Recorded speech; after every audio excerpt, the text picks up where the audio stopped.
Positive vibes મુવમેન્ટની श्रृंखला में रविवार की एक छुट्टी भी थी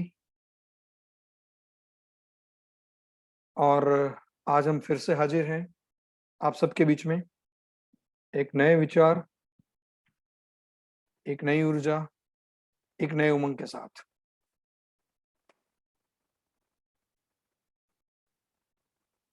सोमवार है आज, भगवान शिव का वार है और शिव का मतलब ही कल्याण होता है। तो आज हम भगवान शिव को याद करते हैं और कल्याण की भावना को अपने आप में जागृत करें।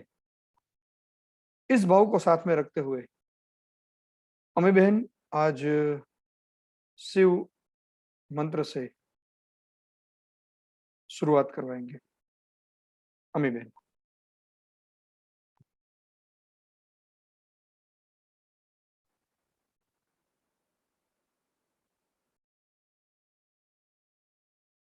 अनम्यूट होना शायद जरूरी होता है जूम मीटिंग में।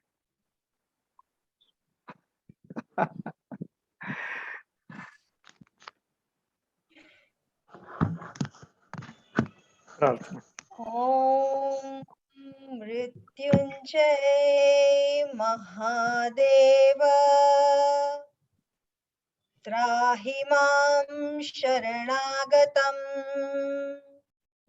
जन्म मृत्यु जरा व्याधि पीडितं कर्म बंधनैः।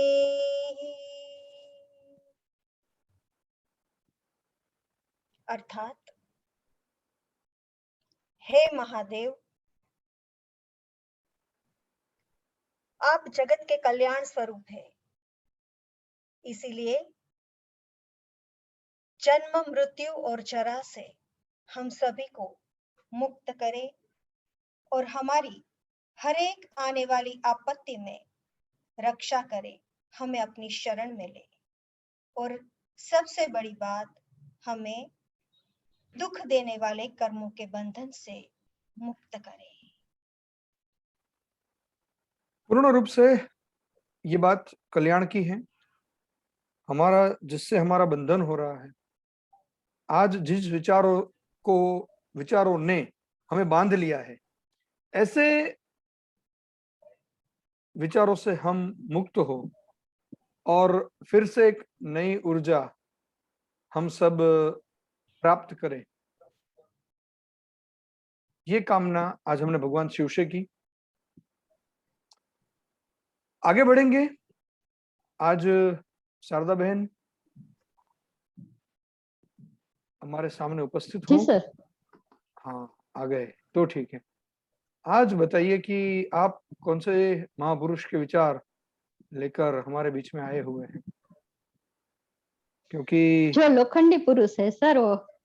अरे क्या बात है, सरदार वल्लभ भाई पटेल। बताइए क्या कहा सरदार हाँ। वल्लभ भाई पटेल ने। जी, वो कहते हैं, बेशक कर्म पूजा है किंतु हास्य जीवन है।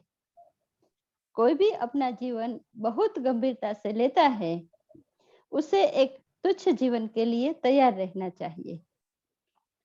जो कोई भी सुख और दुख का सामना समान रूप से स्वागत करता है, वास्तव में वही सबसे अच्छी तरह से जीता है। यहाँ तक कि हमारे सामने कोई भी मुश्किल परिस्थिति आए तो भी मुस्कुराते हुए सामना करना चाहिए। बढ़िया।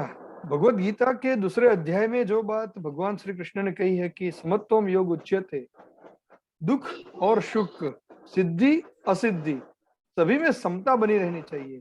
शायद यही भाव सरदार वल्लभ भाई पटेल ने अपने अलग शब्दों में बताए हैं। साथ ही साथ ये भी कहा है कि गंभीर ना रहें। हम कई बार ऐसा होता है कि चिंता करते रहते हैं, क्या होगा क्या होगा, इतने चिंतित हो जाते हैं, इतने गंभीर हो जाते हैं जीवन के प्रति कि शायद कई बार ये होता है कि वही चिंता हमारे दुख का कारण बन जाती है, हमारे रोग का कारण बन जाती है। तो लोखंडी पुरुष ने अपने विचार रखते हुए ये बहुत स्पष्ट किया हुआ है कि दुख हास्य से जीवन जिए, हंसते रहो, जो भी हो। गंभीरता एक हद तक है, कुछ विषयों के प्रति है, मगर सहज जीवन में हास्य बहुत ही जरूरी है। तो ये सभी ध्यान में रखें और अपना हास्य बनाए रखें, ये भी जरूरी है। तो चलिए आगे चलते हैं। अनीता बहन कुछ भगवत गीता के बारे में, कुछ श्लोक के बारे में हमारे साथ कुछ बात करेंगे। तो अनीता बहन ये बताइए कि मैंने तो बता दिया दूसरे अध्याय का श्लोक 1, अब आप क्या बताने वाले हैं? कौन सा श्लोक का हमें आज ज्ञान देने वाले हैं, ये बताइए। आप भी अमी बहन आज मेष राशि अनम्यूट करना भूल जा रही है। आज मेष राशि अपना अनम्यूट कर दे। हाँ चलिए। Sorry sir. ना चलता है चलिए। नो। तो कौन सा अध्याय और कौन सा आज श्लोक आज आप बताने वाले हैं, ये बताइए पहले। जी सर, आज हम भगवत गीता के दूसरे अध्याय सांख्य योग के 11वें और 12वें श्लोक का पठन करेंगे और उनका भावार्थ समझने का प्रयत्न करेंगे।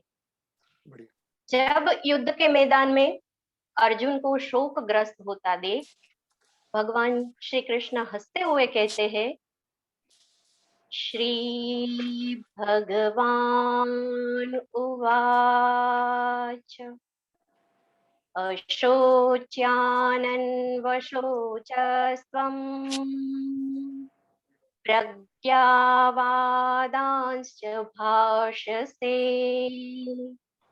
गतासून गतासूंश्च नानुशोचन्ति पंडिताः। अर्थात श्री कृष्ण कहते हैं, हे अर्जुन, तुम उनके लिए शोक करते हो जो शोक करने योग्य नहीं है, और पंडितों की तरह बातें करते हो, किंतु जिनके प्राण गए हैं उनके लिए और जिनके प्राण नहीं भी गए हैं उनके लिए पंडित जन, ज्ञानी जन कभी भी शोक नहीं करते। अर्थात इस दुनिया में किसी भी बात का शोक नहीं करना चाहिए। अब 12वां श्लोक। न त्वेवाहं जातु नासं न त्वं नेमे जनाधिपाः न चैव न भविष्यामः सर्वे वयमतः परम्। अर्थात हे अर्जुन, ऐसा कभी नहीं हुआ है कि किसी भी काल में मैं नहीं था, तुम नहीं थे, और ऐसा भी नहीं होगा कि हम सब नहीं होंगे। हम सभी होंगे। काल का चक्र ऐसे ही चलता रहता है, सभी रहेंगे, सभी आते जाते रहेंगे। काल का खेल चलता ही रहता है। इस पैंडेमिक टाइम में हमें भगवत गीता यह सीख देती है कि हमारे आसपास अभी जो अनहोनी चल रही है उसके लिए हमें शोक नहीं करना है और किसी भी विपरीत परिस्थिति में विचलित नहीं होना है। अस्तु। बहुत बढ़िया। भगवान कृष्ण हर एक श्लोक में भगवत गीता के उत्तम ज्ञान हमें प्रदान करते हैं। उसमें ये 2 विषय उन्होंने हमारे सामने रखे हैं। पहला विषय था कि पंडित की तरह बातें करना। जब व्यक्ति कोई भी दुख की घड़ी में, दुख के विषय में जब आता है या कुछ विषाद की स्थिति में आ जाता है, जब स्ट्रेस के विषय में आता है, तो वो अच्छी अच्छी बातें करने लगता है। शायद आज ये भी देखा जा रहा है कि कुछ लोग ऐसी बातें करते हैं। कोरोना के बारे में कई बार ये भी अब तो कह रहे हैं कि हम पीएचडी बन गए। कोरोना माने व्हाट्सएप में चलता है कि कोरोना के बारे में इतनी इंफॉर्मेशन आ गई है कि हम पीएचडी हो गए हैं। तो ये बात क्या दिखाती है? ये बात ये नहीं दिखाती कि हमारी इंफॉर्मेशन बढ़ी है, ये बात ये नहीं दिखाती कि हमारा ज्ञान बढ़ा है, ये बात ये दिखाती है कि हमारा डर बढ़ा है। और इसीलिए अगर हम निश्चिंत होते, अगर हम हमारे लिए, हमारे नियमों से, हमारे कार्य से अगर हम अपने आप को प्रिवेंट कर सकते थे तो शायद ये इंफॉर्मेशन की जरूरत ही नहीं थी। आज मिथिलीन ब्लू क्या काम कर रहा है, इससे ज्यादा जरूरी ये है कि हम मास्क पहने अच्छे से, हम सोशल डिस्टेंसिंग का पालन करें, तो ये सारे विषय भीड़ भाड़ ना करें। हम हमारे घर भी कोई लोगों को ना बुलाएं और हम भी किसी के घर ना जाएं, और जहां पर भीड़ इकट्ठा हो वहां पर ये अवेयरनेस हम लाए कि यहाँ यार आप भीड़ क्यों कर रहे हो, पूरी जिंदगी पड़ी है भीड़ करने के लिए। तो ऐसे जो कुछ नियम है, अगर इनको हम अगर ज्यादा अच्छे से पालन करते हैं या ऐसे विषयों से जुड़ते हैं, तो शायद भगवान श्री कृष्ण का ये जो संदेश है कि उन्होंने जो कहा है कि पंडिताई की बातें करने लगा है तू, तो ये बात इसलिए होती है क्योंकि हमारा डर बढ़ रहा है साथ में। तो ये चीजों को समझते हुए आज की एक अगले पायदान की ओर चलते हैं, जिसमें हम आज डॉक्टर चारुता बहन से उनकी स्टोरी सुनने वाले हैं, उनकी क्वारंटाइन स्टोरी। अमी बहन से मैं फिर से विनती करूंगा कि पहले तो वो चारुता बहन का परिचय करवाएं, और बाद में मैं चारुता बहन से भी विनती करूंगा कि वो अपना जो विषय है, अपनी जो क्वारंटाइन स्टोरी है, वो हमारे सामने रखें। आज की पॉजिटिव स्टोरी चारुता बहन, में आपका आज वीडियो के शायद ऑफ है, तो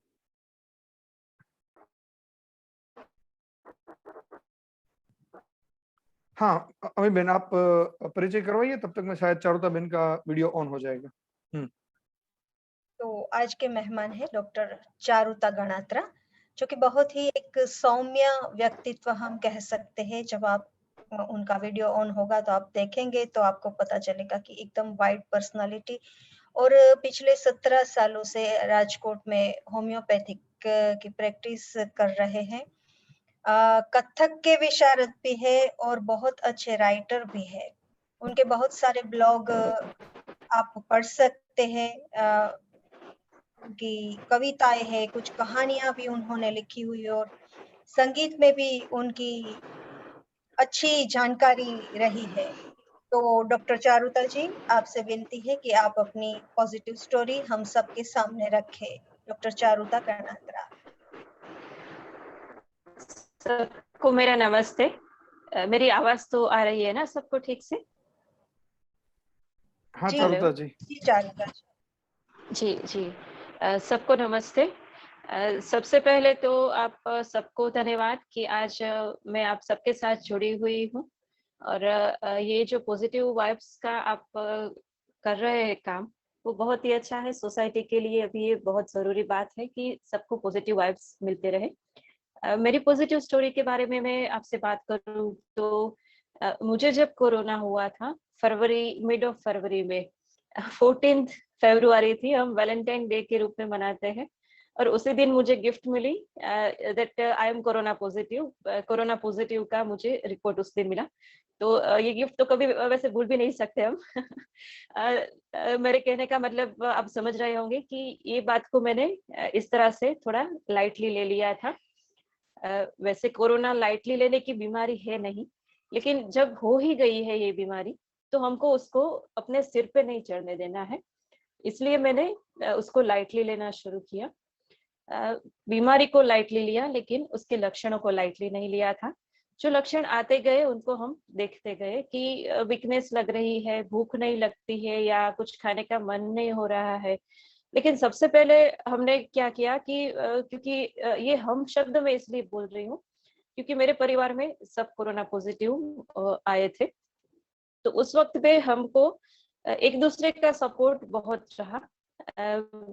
फैमिली में जब सपोर्ट रहता है तो हम कोई भी बीमारी को दूर भगा सकते हैं।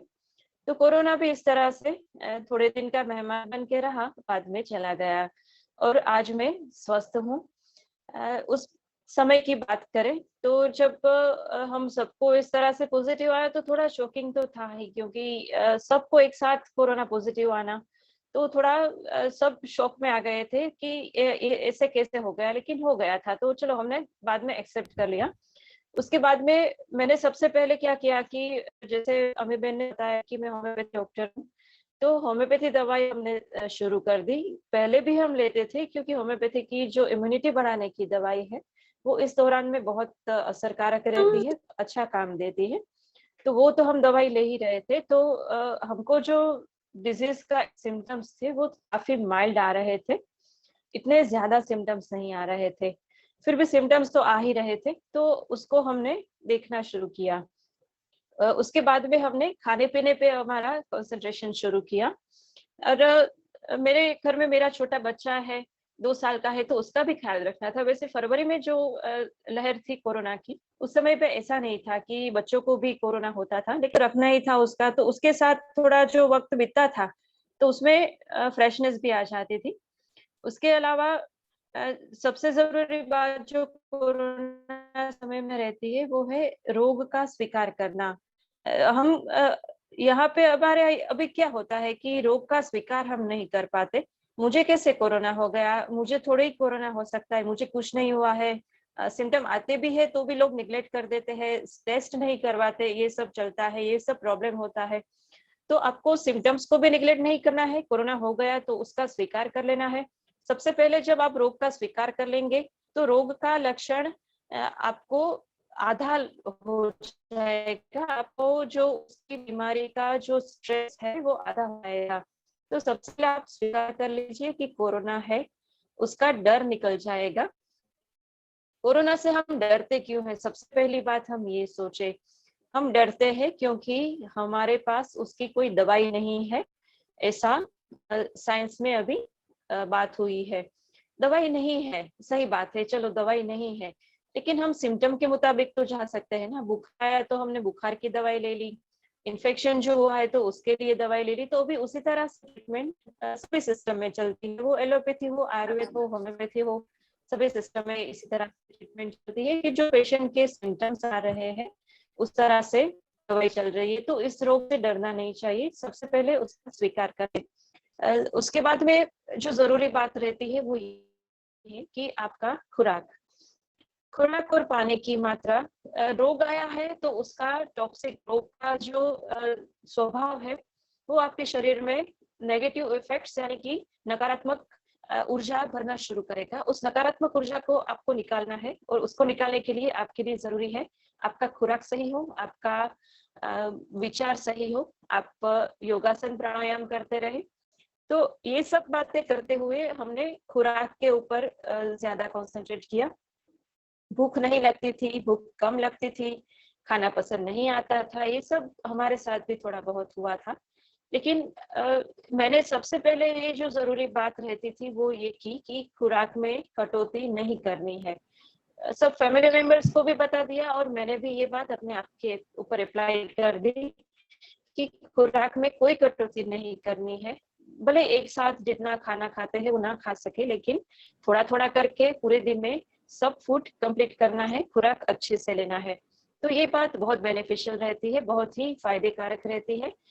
खुराक अच्छा लेने से आपके शरीर की स्टेमिना बनी रहेगी और उस स्टेमिना की वजह से आप रोग को हराने में सक्षम रहेंगे। पानी अच्छा पिए, प्रवाही लिक्विड जो ज्यादा लेना है वो भी जरूरी है। प्रोटीन वाला खुराक ज्यादा ले, मतलब कि हमारा जो फुल डिश रहती है, दाल सब्जी रोटी, राइस लेना है तो, चावल लेना है तो लीजिए, नहीं लेना है तो ना लीजिए, कोई बात नहीं, लेकिन दाल मत छोड़िए, रोटी मत छोड़िए। दाल में जो प्रोटीन रहता है वो बहुत जरूरी है। उसके अलावा आप दाड़िया जो हम बोलते हैं वो आप ले सकते हैं, उसके भी अपने फायदे रहते हैं। तो ये जो हमारा रेस्पिरेटरी सिस्टम है उसके ऊपर अच्छी इफेक्ट करेगा। पानी की जो जरूरत रहती है, जब मैं अपने पेशेंट्स को भी बताती हूँ कि आप पानी ज्यादा लीजिए तो बोलते हैं कि हाँ मैं बहुत पानी पीती हूँ, लेकिन पानी से उनका मतलब होता है पूरे दिन में ले गया हुआ लिक्विड।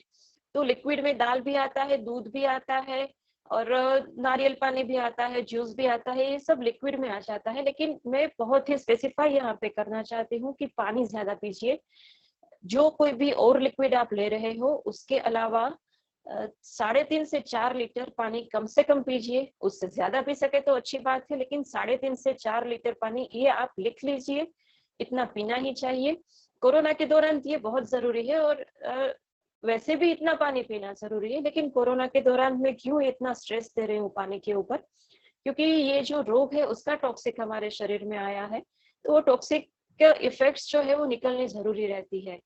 तो टॉक्सिक हमारे शरीर में से कैसे निकलता है? पसीने द्वारा निकलता है, मूत्र विसर्जन द्वारा निकलता है, मल विसर्जन द्वारा निकलता है। तो ये पानी जितना हम पिएंगे उतना ही हमारा सिस्टम प्योर होना शुरू हो जाएगा। ठंडा पानी बिल्कुल नहीं पीना है। गुनगुना पानी पी सकते हैं तो अच्छी बात है, वरना मटके का आप नॉर्मल पानी पीजिए। इस दौरान में ठंडा, कोल्ड ड्रिंक ये कुछ भी नहीं लेना है। और जैसे मैंने पहले भी बताया कि होम्योपैथी डॉक्टर में हूँ, तो होम्योपैथी दवाई साथ में लेने की सलाह अवश्य दूंगी। इसके अलावा जरूरी बात रहती है योगासन, प्राणायाम, विटामिन सी और जिंक की गोलियां लेनी जरूरी रहती है। और जैसे हमारा तो पूरा परिवार साथ में कोरोना ग्रस्त हुआ था, लेकिन कोई ऐसा भी होता है कि जो अकेला रहता है, तो अकेलापन आप महसूस मत कीजिए। जो हमारे दिन भर की प्रवृत्तियां रहती है उसमें से आप हम अपने शौक का कुछ ऐसी बात निकाल लीजिए जो आप अपने आप से करना चाहेंगे। कुछ पढ़ाई लिखाई है, कुछ आप पढ़ना चाहते हैं, कुछ अच्छी बातें लिखना चाहते हैं। व्हाट्सएप के ऊपर इतना डिपेंडेंट मत रहिए कि आज ये मैसेज आ गया, आज उसको बीमारी हो गई, आज वो ज्यादा बीमार है। तो ये सारी बातें हमको डिस्टर्ब करती रहती है। व्हाट्सएप मनोरंजन के हेतु रखिए, उसके अलावा उसका स्ट्रेस नहीं लेना है। तो ये क्वारंटाइन पीरियड में ये सबसे ज्यादा जरूरी बातें रहती है जो मैंने अभी आपको बताई। उस तरह से हमने अच्छे से ये पीरियड पास तो कर लिया, लेकिन क्वारंटाइन पीरियड के 14 दिन के बाद जो चैलेंज होता है वो बाद में शुरू होता है, क्योंकि उसके उस समय पे तो हम क्वारंटाइन रहे होते हैं, तो घर में रहते हैं, घर के बाहर नहीं जाना होता है। लेकिन उसके बाद बाहर जब निकलना शुरू करते हैं तो वो सबसे ज्यादा जरूरी है, उस समय पे आपकी स्टेमिना मेंटेन करना।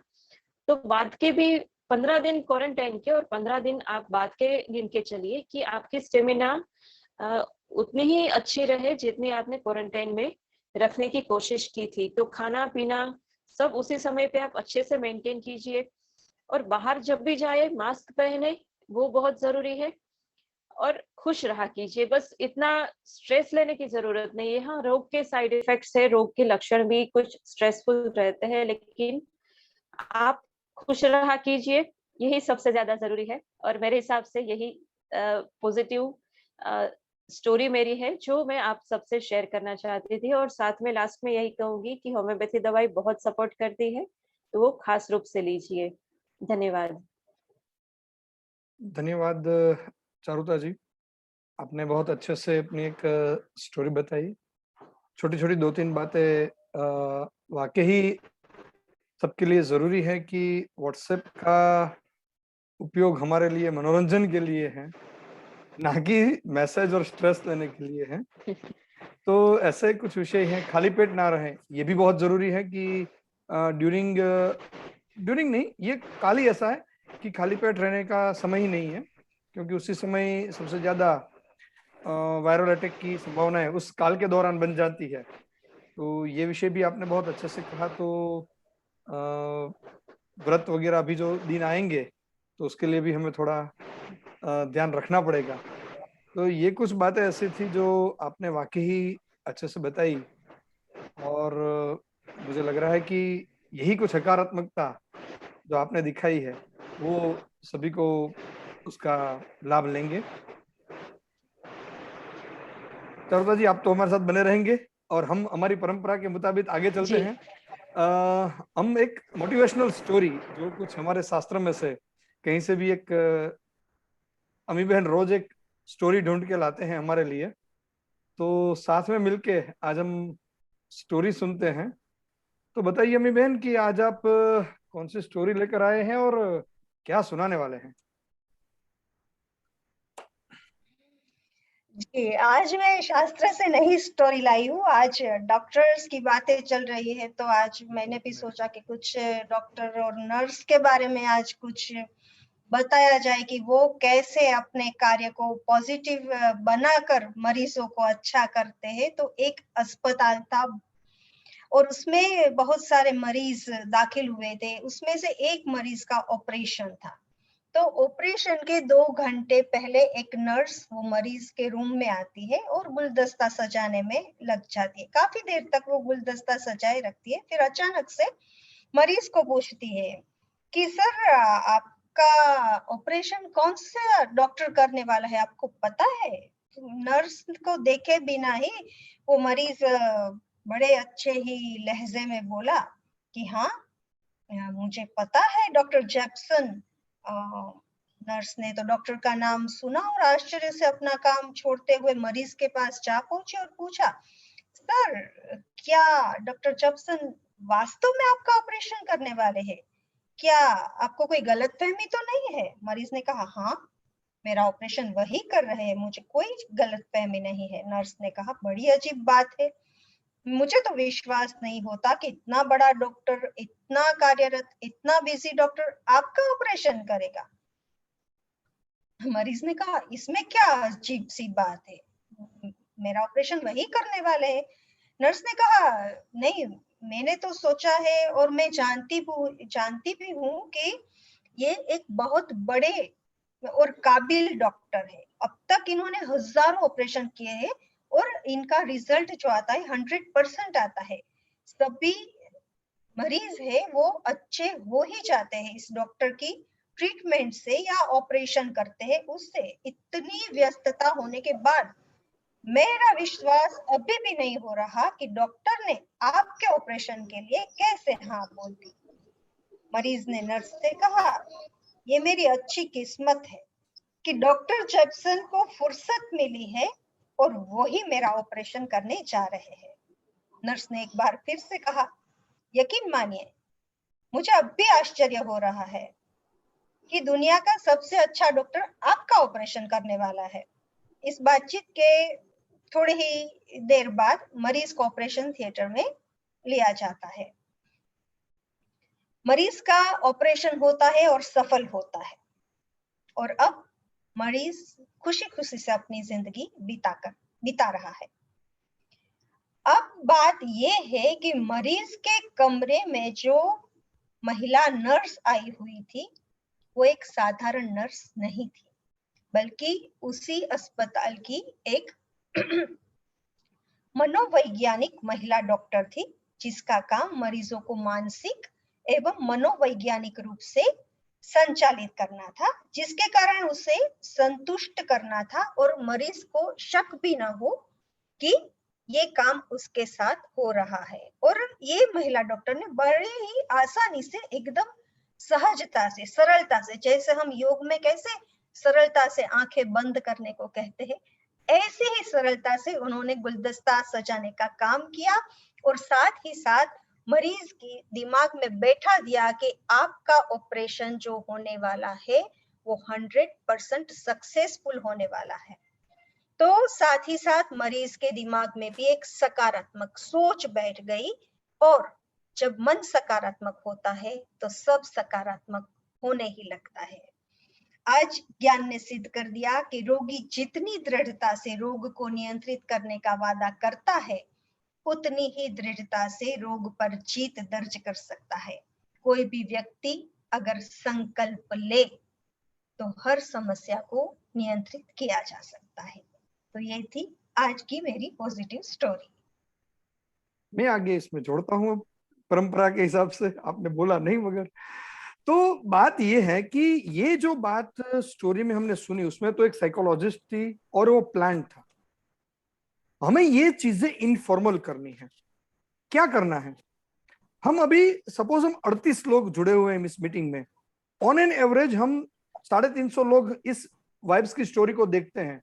तो हमें क्या करना है, हमें बस उतना ही करना है कि हम हर रोज हम एक व्यक्ति को फोन करें और उनको कहे कि यार मैं ये कर रहा हूं, मुझे मजा आ रहा है, मैं वो कर रहा हूं, मुझे मजा आ रहा है।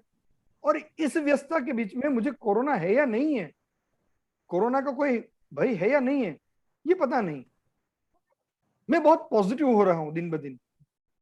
और अगर हमारे आसपास कोई हमें पता है कि जो कोरोना पॉजिटिव है, तो उनको वाकई श्योरली फोन करें और उनको ये बताएं कि कोरोना से निकलना एक आम बुखार जितना सही है। बस जैसे चारुता बहन ने कहा उस तरह से थोड़ी परहेज का पालन करो, खाने पीने में थोड़ा ध्यान दो, तो अपने आप निकल जाओगे। और हमारे अंदर की शक्ति, जो प्राण शक्ति है, वो जैसे जैसे बढ़ती जाएगी वैसे वैसे तुम ठीक होते जाओगे। और जल्दी से जल्दी, ज्यादा से ज्यादा कितना दिन रहेगा ये? 14 दिन। तो जीवन के 14 दिन अच्छे अच्छे से बिताओ कि ये जीवन भर आपको याद रह जाए। आपको क्या पसंद है, पूछो उनसे आप ही कि आपको क्या पसंद है, तो वो कहेगा ये पसंद है, हाँ तो वो करो आप। और दूसरे दिन भी फोन करके पूछो कि कल हमने जो तय किया था वो आपने किया क्या। अगर ये एक व्यक्ति, अगर उसके साथ जुड़े हुए एक सामान्य व्यक्ति और एक कोरोना पॉजिटिव व्यक्ति को अगर रोज फोन करेगा, तो क्या होगा? एक पॉजिटिव वाइब्स जो आज हम कर रहे हैं, तो वो पॉजिटिव वाइब्स के हम सभी लोग एम्बेसडर बनेंगे। तो ये पॉजिटिव वाइब समाज में जाएंगे और एक चेतना को जागरूक करेंगे। तो शायद ये स्टोरी हमें एक अच्छे कार्य के प्रति प्रेरित करती है। तो यही बात बहुत अच्छे से बताई अमी बहन, आपका बहुत ही धन्यवाद। आज निशा बहन कुछ मुझसे पूछ रहे थे, कुछ उनका कुछ प्रश्न था, तो जल्दी से निशा बहन अनम्यूट हो जाइए और आपके मन में क्या दुविधा चल रही है वो बता दीजिए मुझे। નમસ્તે સર, નમસ્તે મુનિતા ટીમ. સર મને પ્રશ્ન એ હતો કે આજકાલ બધા કહે છે કે નાકના બે નસકોરામાં સરસિયાનું તેલ કે તલનું તેલ લગાવીને બહાર નીકળવું તો કોવિડ ઇન્ફેક્શન ઓછું લાગશે, તો સર એ શું સાચી વાત છે? देखिए, दो बातें हैं निशा बहन की। एक तो बात यह है कि अभी सीजन चल रही है गर्मी की, तो गर्मी के दिनों में अगर आपकी पित्त प्रकृति है तो ये जो मस्टर्ड ऑयल है, सरसों का तेल है, उसका उपयोग नहीं करना चाहिए। पहले भी मैंने कहा था कि ऐसे तेल का अगर उपयोग करना है तो आप दिन के सुबह के या शाम के समय में कर सकते हैं। दूसरी बात है कि कोरोना कोई ऐसी चीज नहीं है कि जो तेल के ऊपर चिपक जाएगा। सरसों का तेल या बाकी के तेल लगाने का विषय यह है कि आपके जो नाक के अंदर की जो दीवार है वो उतनी तैयार हो जाती है, वो उतनी प्रिपेयर्ड हो जाती है कि आप की जो क्या कहते हैं म्यूकस मेम्ब्रेन है अंदर की, वो इतनी स्ट्रांग हो जाती है कि वो कोई भी चीज आती है तो उसके सामने उसको हमें रक्षण करने के लिए उपयुक्त हो जाए। इसलिए अगर इसका उपयोग करना है तो हम क्यों कर रहे हैं ये हमें पता होना चाहिए। हम गर्मी की सीजन है, मैं पहले कह रहा हूं, जिनकी पित्त प्रकृति है, गर्मी की जो उनकी प्रकृति है, वो लोग इसका प्रयोग ना करें। और बाकी के समय में ये परहेज के पूर्वक ये उपयोग करें। हाँ, तिल का तेल आप यूज कर सकते हो, मगर उपयोग करने की वजह यह नहीं है कि कोरोना उसके ऊपर चिपक जाएगा। कुछ मैसेजेस में मैंने ऐसा भी पढ़ा है कि कोरोना आप ये लगाओगे तो कोरोना उसके ऊपर चिपक जाएगा। अरे यार, चिपक जाएगा तो ज्यादा कल्टीवेट होगा, और ज्यादा कल्टीवेट होगा तो ज्यादा मुश्किलें पैदा करेगा हमारे लिए। ऐसा नहीं है, मगर हमारे अंदर की म्यूकस मेम्ब्रेन को तैयार करना, ये उसका एक उद्देश्य है, जिसको नश्य कहा जाता है आयुर्वेद में। तो नश्य के रूप में अगर हम करते हैं, और ये करने के बाद अगर नाश वगैरह लेना बहुत ही जरूरी है, क्योंकि वो तेल वहां से निकल जाए, ये भी उतना ही जरूरी है। तो अगर इसका प्रयोग करें तो पूरी सावधानी के साथ और सचेत रहते हुए करें। ठीक है, तो થેન્ક યુ સર. आज के लिए हम बस इतना ही करेंगे। विश्व कल्याण की भावना को याद करेंगे आज फिर से। और अमी बहन हमें सर्वे भवन्तु सुखिनः की शांति मंत्र करके लाइन ड्रॉप्स डालने को बोल रहे हैं, इसका क्या मतलब है? लाइन ड्रॉप्स बोलेंगे, इसका ड्रॉप्स डालने से वो सब मैडम कफ के साथ उतर जाता है वो। मैडम अभी हम बात नहीं कर पाएंगे, सॉरी। ॐ सर्वे भवन्तु सुखिनः, सर्वे सन्तु निरामया, सर्वे भद्राणि पश्यन्तु, मा कश्चित् दुःखभाग् भवेत्। ॐ शान्ति शान्ति शान्तिः। तो कल फिर मिलेंगे रात को 9:30 बजे इसी पॉजिटिव वाइब्स के साथ, कुछ नई स्टोरीज, कुछ नई प्रार्थना, नए विचार के साथ। तब तक के लिए आप स्वस्थ रहें, सलामत रहें और हकारात्मक रहें।